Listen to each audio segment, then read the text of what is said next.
We've been hearing about faith. I've been hearing about faith. I've been preaching faith. But then as I keep understanding the scriptures, I realize faith needs to be balanced, and that balanced teaching needs to be taught. And I'm sure that we understand what faith is. Faith is, when I ask somebody, what is faith to you? What does faith mean to you? What do you understand by faith? For some, it could be, praise the Lord, I'm believing God for a new house, right? I'm believing God for a new car. I'm believing God for getting a new job. I'm believing God to find the right life partner. So I'm using faith for that.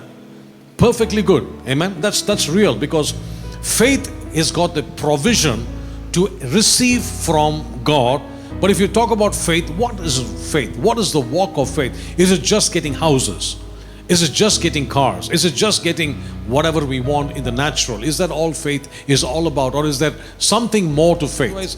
We'll be believing for cars and homes and miss the main reason why faith was given to us. You mean to say God has given us the gift of faith just to grab onto cars and houses, or is there something more?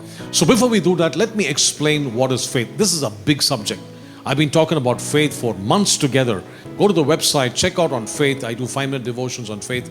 It's still running, but I have a lot of teachings on faith. But some of the stuff which I'm going to say today, I've never shared anywhere. So let's define faith in the first place. Verse 11 of Hebrews chapter 1. It says, now faith is the substance of things hoped for, the evidence of things not seen. That's the biblical definition of faith. But faith is not doing something just because it sounds right. Good example. Brother, I want to serve the Lord on a full-time basis. I want to quit my job and serve the Lord on a full-time basis. He says, I'm going to walk by faith. First of all, the desire to quit a good job, imagine somebody saying, I want to sacrifice my career to serve the Lord, is an amazingly good thing. But the question is that faith? I will believe God tomorrow for God to supply all my needs. I'm just going to quit my job and believe God and step into ministry. The question is that faith? Now before you answer that, I want you to think about it. Though it is an act of faith, though it seems like an act of faith, faith is only when God tells you to do something and you act on what God tells you, it is faith. Do not forget that. It's serving the Lord on a full-time basis is an amazingly honorable thing. But the question is, did God tell you? Don't misunderstand a good act and say because it is good, it is faith. Right? 7 years back, I quit my Malaysian Airlines job and stepped out on full-time ministry. Now, I cannot tell every single one of you, unless you quit the job and serve the Lord on a full-time basis, is God going to be pleased with you? That makes no sense. But if God tells you to serve the Lord on a full-time basis, step out and serve the Lord, do it, that is faith. So what is faith? Faith is acting on God-given command. Don't forget that. Just because it looks good, don't do it. Brother, I want to give everything I have, my property, to an organization. Is it a good thing? Yes. But the question is, are you walking by faith? I don't know. You must answer it yourself, because if God told you to do it, do it. But if God didn't tell you to do it, don't do it and then expect a result from God and say, Lord, I did such an honorable act by quitting my job. I gave all my silver, my gold, my possessions, but I have seen nothing now. My family is going, through a difficult time. The Lord will say, did I tell you to do it? You know the big difference here. The Bible says Abraham, Genesis chapter 12, the Bible says, and Abraham, he left the Ur of the Chaldees to move to a place where God showed him. And the Bible says he heard the voice of God, and because he took the first step forward, God directed him to the next steps. You understand? I'm going to quit my job, God will do it for me. And if tomorrow God really doesn't show up, we think, oh, God has let me down. The question is, did God tell you to do a certain thing? Whether it comes to anything in life, make sure God told you. If God told you, it's walking by faith. Otherwise, it's a presumption, though it may seem very good on the outside. I hope I'm making myself clear, right? Once the Lord says, gives you the green signal, you act on it. Faith, the Bible says, is God's substance. For example, if faith was a person, and you take faith to the court of law, faith would say, excuse me, I have substance. if you want to try somebody in the court, they ask for two questions, two important questions. Where is the substance and where is the evidence? Your Honor, this is it. This is the substance. Suppose there was a scene, a crime scene. They will want to know the substance. What caused the murder? What caused this kind of a problem? So that's substance. And the next is, who saw it? Anybody evidence? Anybody is to see it? You know what I mean? So that makes faith real. So faith is not, I'm going to jump off the window hoping somebody will catch me. That is not faith. That is foolishness. It's not faith at all. Because some people misunderstand faith and say, I'm going to close my eyes and jump. The Lord will take care of me. And if you break your legs, then say the Lord didn't show. Put the blame on the Lord. No, that's not faith in the first place. Faith is to walk on what God said. Even Peter, for that matter. The Lord said to Peter, Peter, step out on the water. And the Lord said, come. Because the Lord said, come, he stepped on the water became concrete. All of you know, science has taught you, and various places you know that anything you drop in the water will go down. But in this case, because the Lord told Peter, come, and he stepped on the water becomes concrete. So if the Lord says you're calling you to full-time ministry, and you step out, what happens is that situation will become concrete. Those words of Christ becomes concrete, and you're able to walk on that, and God will supply your needs. Whether there's COVID-19 or COVID-19 variant, we don't care, because our help comes from the Lord, the maker of heaven and earth. Will you say amen to that? That's the fact. So faith will sustain you. Otherwise, it's not faith in the first place. So faith has got substance. Remember that. That means it's not some feeling. I feel it in my hands. I feel it in the air. I feel it everywhere. This feeling is not faith. Faith is fact. It's not a feeling. Now, faith is the substance. That means you can feel it, touch it. So right now, I can feel it. I can feel this podium. It's tangible. I mean, I'm not psyching any of you to believe that there's something here. You can see it. So faith is substance of things hoped for. We'll come to that. And the evidence of things not seen. So that means it's got substance. That means you can feel it. Now, having said that, you have a question now. Now, how do I feel faith? There was an incident in the Bible where a few friends got a hold of this man who was not able to walk, and they brought him to Jesus. And the Bible says when Jesus saw their faith. Now, how can faith be seen? How can faith be seen?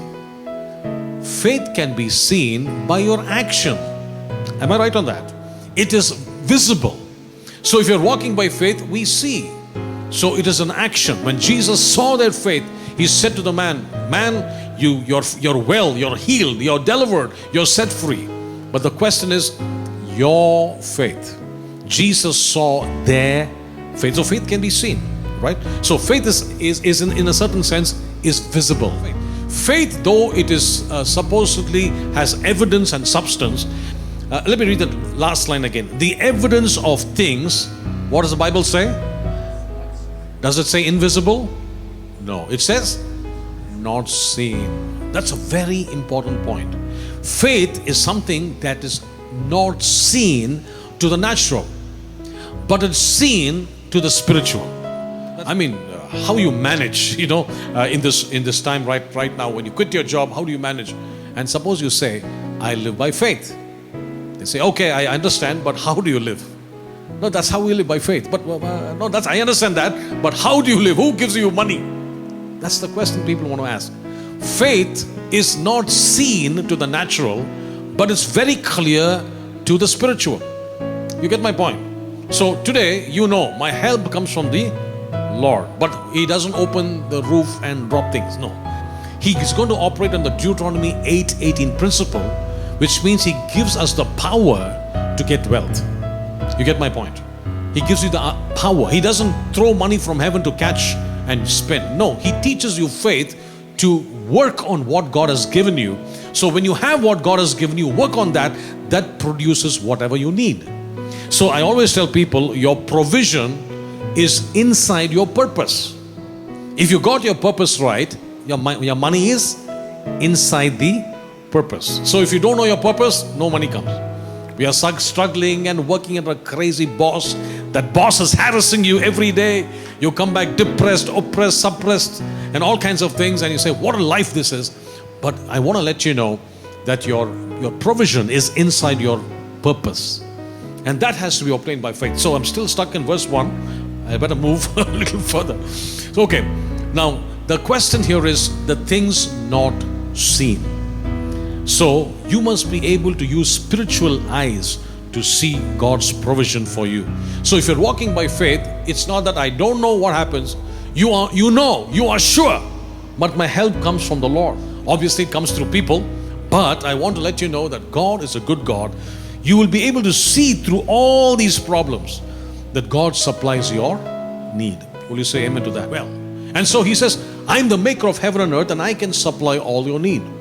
That's why the Apostle Paul writes, Philippians chapter 4, for my God shall supply some of my needs, most of my needs, or all my needs, according to his glorious riches in Christ. So my point is, faith again is for many, I'm not even started what I'm going to say, but let me just tell you this. Faith is such an important ingredient in your life for you to receive from God what he has got specifically for you. All right?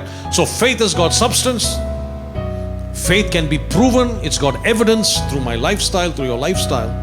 And the Bible says in verse 2, for by what? For by faith, the elders obtained a good testimony. I'm going to start on something very important here. So the Bible says they obtained what? What's a good testimony?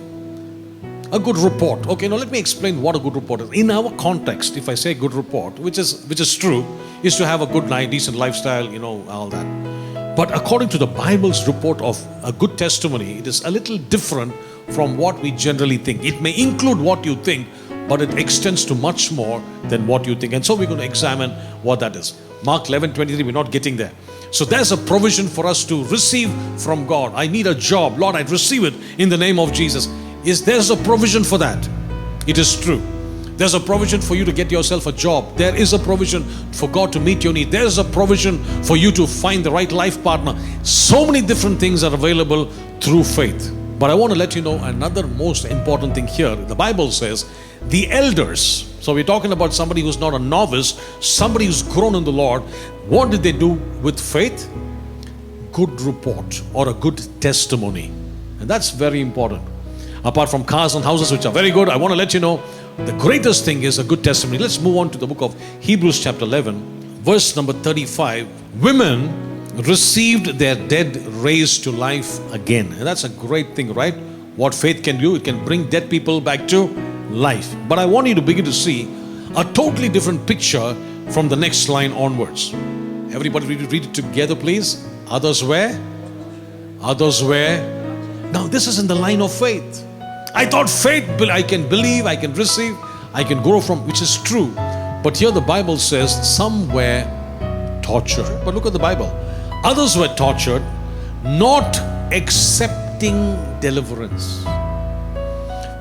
Faith, we believe, is to take us out from the problem. But the Bible says some people in the Bible, they got themselves a good report, a good testimony.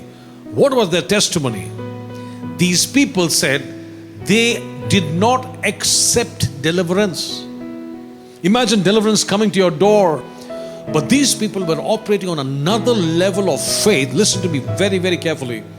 That they said, Lord, I do not want your deliverance. Let me explain that. Shadrach, Meshach and Abednego. These three Jewish boys, right? So they were challenged by the king. They said, if you're not going to bow down to this thing, to the statue, you're going to be put into the fiery furnace. And I like the dialogue with these Jewish boys to the king. The king says, I hear that you didn't bow down to me. What is your problem? I'm paraphrasing.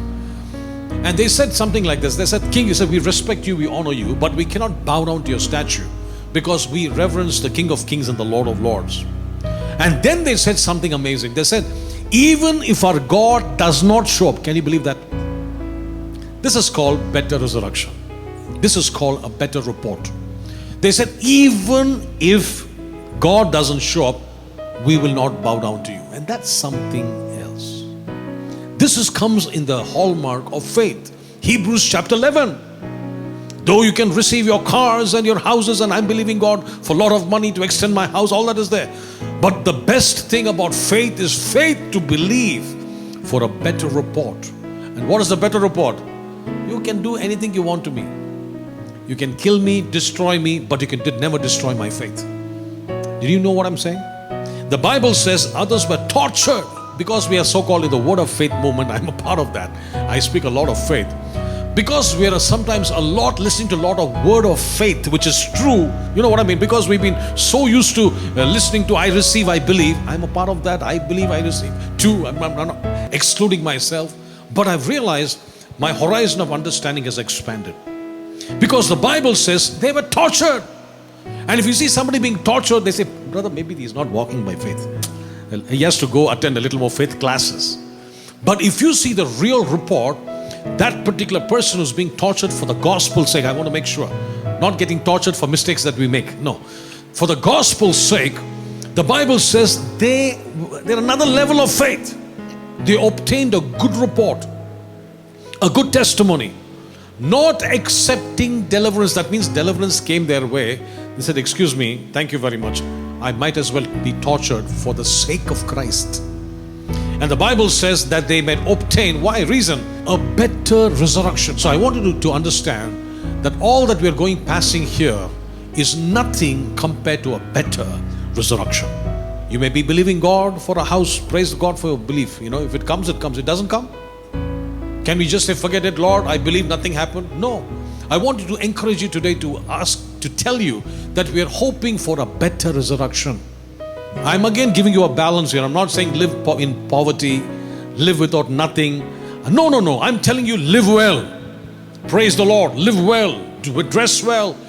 Get whatever you can. Build a good house. Get the best car.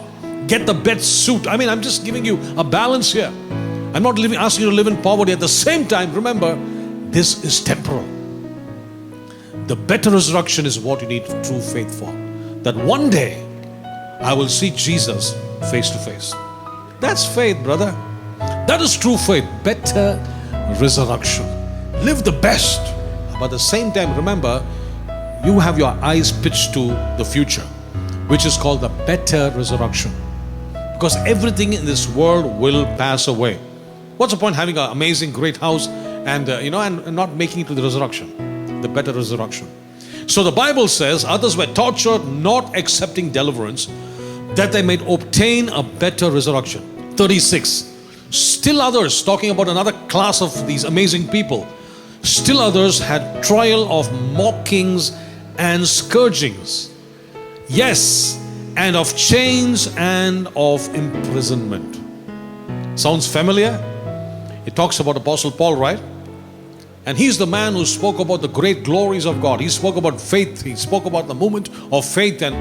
But he himself was beaten, bruised, battered, jailed, naked, hungry. And this man, we're talking about Apostle Paul, who taught us about faith really. He's the man who actually explained faith to us. And of course the book of Hebrews. But I want to let you know, in spite of saying all this, he says there's another level we can climb to. That level is called a level of better resurrection. You need greater faith to go through these troubles. Still others had trial of mockings and scourgings, yes, and of chains and imprisonment. They were stoned like Stephen, and who died. They were sawn in two, like probably Isaiah was literally sawn in two. History tells us. They were tempted. They were slain with the sword. Now for us faith-believing, so-called word of faith people, I'm sure these people didn't walk in great faith. They should have attended more faith classes to be able to stand in front and display great faith. But the Bible records their life as greater faith.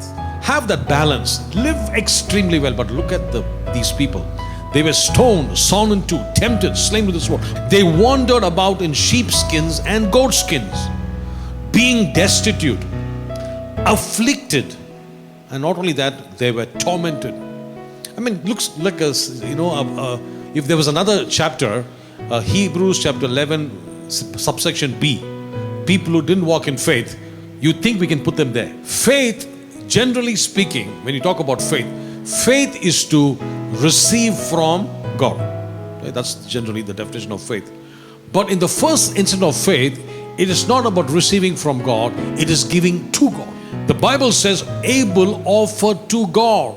So faith is I receive, true, but faith is to give back to God what he first gave you. That is faith. By faith, Abel offered to God. So in other words, number one, he has acknowledged that he is the recipient of God's goodness. That's the number one thing, correct? See, when I give to God, I acknowledge, you know what, it's not mine. It is God's. We give, even for my daughter, the offertory, we give her something to drop into the offertory box. Right? Did she earn it? No.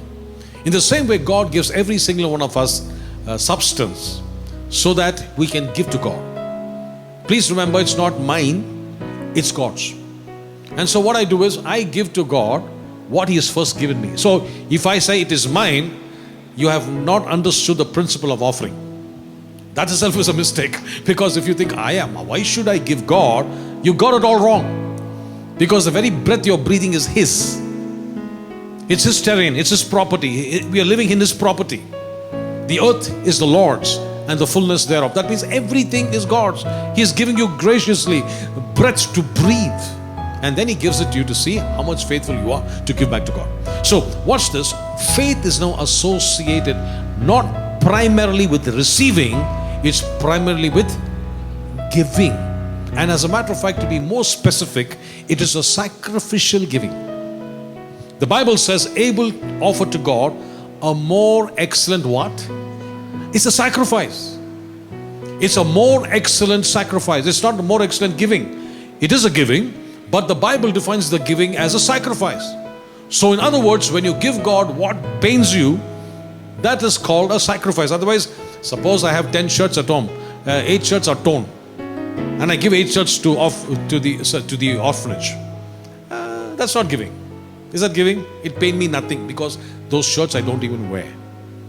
But giving, if I have 8 good shirts and I give 5 of those good shirts, I'm just giving a simple example, that's difficult. For that matter, even money, God says 10% is mine, 10%. 10% is Old Testament. Now it should be more. Forget the 10% now. I'll talk about tithing some other time. But nevertheless, it is, if Old Testament is 10%, New Testament must be much more. Because you have a revelation and give. The Bible says he offered to God a more excellent sacrifice. Both of brothers, the Lord blessed them. But one gave to God a more excellent sacrifice. So what is faith connected with? Is it connected with receiving? First is giving. Faith is, when we say I receive, the question is, what have we given for us to receive? Abel offered to God a more excellent sacrifice than Cain, through which he obtained witness that he was righteous. Remember I told you about these people who got a good report, a good testimony? Abel is the first person who got a good report. Why? He gave to God what God wanted. Because it talks about how God wanted a blood sacrifice. God didn't expect something from the earth because the earth was cursed. We're not going into detail, but I'm going to tell you this much. Give to God what he wants from you. All right? And everything he asks from you is not to destroy you, is to bless you. You understand that, right? He takes it, makes it bigger, and he gives it back to you. The fish and the loaves were given to Jesus, and the bread, he blessed it, gave it back, it multiplied. So every time he takes from you, it's not as if he wants your money. He doesn't want 1 rupee from us. What does he do with our rupees? He cannot do anything much. He wants to check if we are thieves or robbers. That's a fact. That's very simple. I heard a story of this young small boy. Mom gave him a coin on one hand and says, this is for you. A coin on the left, this is for God. Make sure you drop this is God's and this is yours. Be careful. He went to church, Sunday school, playing with the money, and that one on the left went into the drain, and he says, Lord, that's your money gone. You see, the Lord sometimes is giving us money to check if we are thieves or robbers. Right? So just make sure you give to God what is due to God. As simple as that. And just not money, a lot of things. First of all, it's your life and various things. We're not getting there. He obtained a witness that he was righteous. And who's giving testimony? God testifying of his gift. This is God speaking, friend. Imagine if God can give testimony. I remember the story of this one widow woman in the Bible. She gave, the Bible says, how much? All. And the Bible says she gave the most. Jesus, if I was preaching, and I'm preaching today, I mean, you're seated ready to preach. I'm not sitting at the offertory box. Jesus sitting at the offertory box to check how much you are putting there. He's looking at every person dropping, and he's giving a lesson. That fellow gave what he had. That is a rich fellow. He's given a little bit of that as well. Woman, 2 mites. Oh, she's the best giver. You know what? Who's testifying? The Lord. So whatever you do in faith is offering to the Lord, and God will give you testimony. All right, God testifying of His gifts, and through it, He being dead, He still speaks. So if you want to outlive your life, be a good giver. Amen. If you want something to live longer than you, and God testifying of you, make sure that you give to God, not just money. See, money is a part of life, but give yourself to God. Even your time to God. Don't come Sunday morning after finishing service, see you next Sunday, Lord. No. Every time is the Lord's time. There's no such thing as finished off with God. The next person before Abraham came on the scene. By faith, Enoch was taken away because he did not see death, and was not found because God had taken him. For before he was taken, he had this testimony, that he pleased God. Will somebody say amen to that? Oh yes. Now again, when you talk about Enoch, Enoch is in the list of faith. The second person in the list of faith. There is no cars, there's no bungalows, there are no houses, nothing. Nothing wrong with that. Again, I want to make sure I tell you that. There's nothing about getting material items. The second area of faith is in pleasing God. Enoch and the Lord were great friends. Okay, the Lord would come and spend time, just as He spent time with Adam in the cool of the day. He spent time with Enoch, talking every day. So they would talk, and then Enoch would get back to his house, and the Lord would go to his house. So one day talking, a lot of stories, discussion about the universe and all that. The Lord said, hello, we are closer to my house than your house. So let's go home. And so he departed and said, okay, let me go home. You see, he cheated death. What is the faith for? Faith is the substance to believe. That is a typology. You see, this Enoch is a typology. A typology that you and I will never die and just disintegrate. I am not talking about immortality on this earth. Okay, that means we will die. This body will go to the dust. We will not see death. Because Jesus died for us already. Because we believe on the Lord Jesus Christ, we will not see death. Our body will be put to the grave, but we will resurrect and see Him face to face. Faith is connected with a better resurrection. It's not connected with just give me, my name is Jimmy, and give me more. That's not what faith is for. It's a good thing to use that for give me more, but that's not the ultimate thing for give me more. Do you have the assurance that you will see Jesus face to face? Everybody? The question is, how do you know? How do you know? Have you seen that? Have you seen Jesus face to face? No. But how do you know? You know that you know. How do you know? You don't know, right? Inside, right? Inside, substance. That substance is working inside. You know. You see, that is faith. That you want. I know that Jesus lives. Have you met Him? Has He spoken to you? No. But I still believe. When you die, will you see Him face to face? 100%. No doubt. How do you know? Have you seen Him? No. But I know. How do you know? I know. It's that knowing. That is faith. So by Enoch was taken away so that he did not see death, and was not found because God had taken him. For before he was taken, he had this testimony. The testimony that he pleased God. Faith is about better resurrection. Faith is about pleasing God. Right. Moving on to the last person on my list. Verse number 7 says, by faith Noah, being divinely warned of things not yet seen, moved with godly fear. The third area of faith is connected is with what? Godly fear. Somebody say godly fear. It is not trembling and shaking. It's giving that reverence to the things of God. To me, when I say godly fear, I remember this church I used to go when I was a small boy. That was not a church where we clapped and sang and sang these beautiful songs. But it was a very solemn place. You know, you go in the church, you feel that something is there. Women are praying. You look at that place, it's quiet. People don't want to talk any stories. People are very silent. Though I know, you know what I'm talking about. I'm not saying that that's religiosity or that's holiness. No, I'm saying, you feel a kind of the reverence given to God in these places. Today, honestly speaking, it's very sad. No reverence for God. Talking in the church, mobile phones in the church. You see, the reason why it is not good to have a mobile phone alone as a Bible, because you get messages coming in. If that comes in, it's a nuisance, right? I don't use it for Facebook. I don't use it for anything else. I use it only for my Bible. So nothing can pop in. No messages can come in. And this is my reference book. It makes it easy when I travel to pick out references. So that's why I use that. My point I'm trying to make is that is reverence, godly fear. We are not talking about man. We're talking about God. And sometimes we take him for granted. Oh, it's God. It's okay. I tell my children, office meeting at 9 o'clock. 8:45, ready, beautified to meet some fellow they don't even know. Because he's the COO, Chief Operating Officer of this particular company. They are ready. But when it comes to the things of God, 9 o'clock, who cares? 9, 5, 9, 10, just come join in. You see, the point is, this is sad. Because I'm an airline man. Every minute counts. The flight goes 2 minutes late, I'm in trouble. I have to give a big report of why the flight went delayed.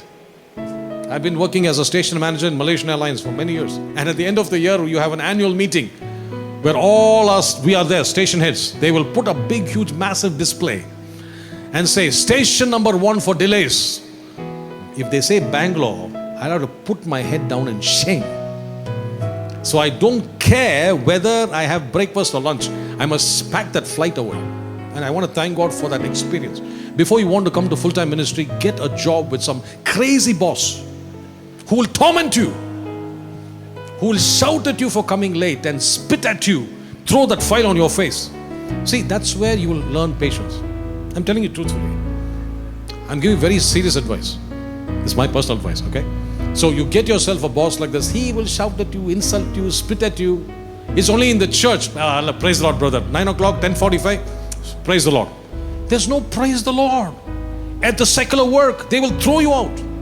In your performance management system, your PMS, they're going to put your scores down. You'll not get an increase in salary. When I was working in the city office, my time was 9 o'clock. 9:03, that register, a massive, those days it was signatures. So that register will go from the secretary's table into the manager's cabin. 9:03, you go there, you have to say good morning. You say good morning, he's not saying good morning. He's looking at you saying, what is the time? Good morning, sir. What is the time? 9:03. You're late.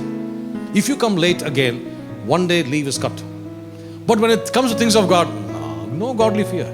I'm very sorry, but it's the truth. The same 24 hours God has given everybody. The same busy person. Tomorrow, some pain in the abdomen. Doctor, I have a pain.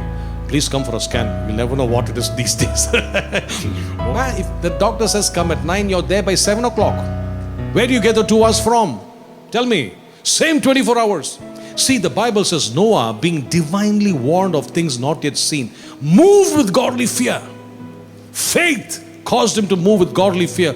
Prepared an ark for the saving of his household, for which he condemned the world and became heir of righteousness, which is according to faith. Everybody is connected to righteousness. Righteousness means right standing before God. Whether it is giving or whether it is trusting God or believing, right standing, righteous before a holy God. And what was he warning people about? About an impending doom that was to come on the earth. The man doesn't know what the rain is. He does not know what a flood is, nothing. But moved with godly fear, he preaches that message. And today I'm telling you, I stand in the same position of faith to warn you of an impending doom.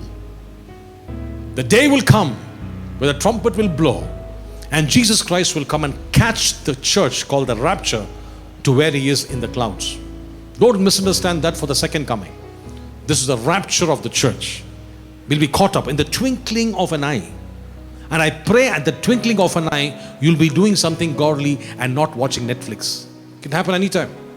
I hope you're not caught with watching garbage on your phone at that time. The twinkling of an eye. And people who only know the Master will be caught up. The rest will be stuck in this world. And the Bible says you will go into a 7 years of major tribulation, of which 3.5 is called greater tribulation. And if you think this coronavirus has shaken your life, this is a trailer for the real thing to come. So live right, live straight, use faith for your houses, praise God, for your clothes, your makeup and your vehicles. Praise God, please use all that faith. But remember, higher faith, be moved with godly fear, knowing that the Lord is coming. Abel offered to God through his excellent sacrifice. That's what faith is for. Number one, Enoch was taken away. Remember, this is a type and a template of death cannot touch us. Oh death, where's your sting? Oh grave, where's your victory? 1 Corinthians 15, 56, 57. You see, the Apostle Paul challenged death. And number three, Noah. He was divinely warned of things not yet seen, moved with godly fear. Today I pray faith will help you move with godly fear. For things not yet seen. Have you seen the rapture? No. But you better be moved with godly fear. That's going to happen one day. I've not seen it, but yet I believe it. That is what faith is.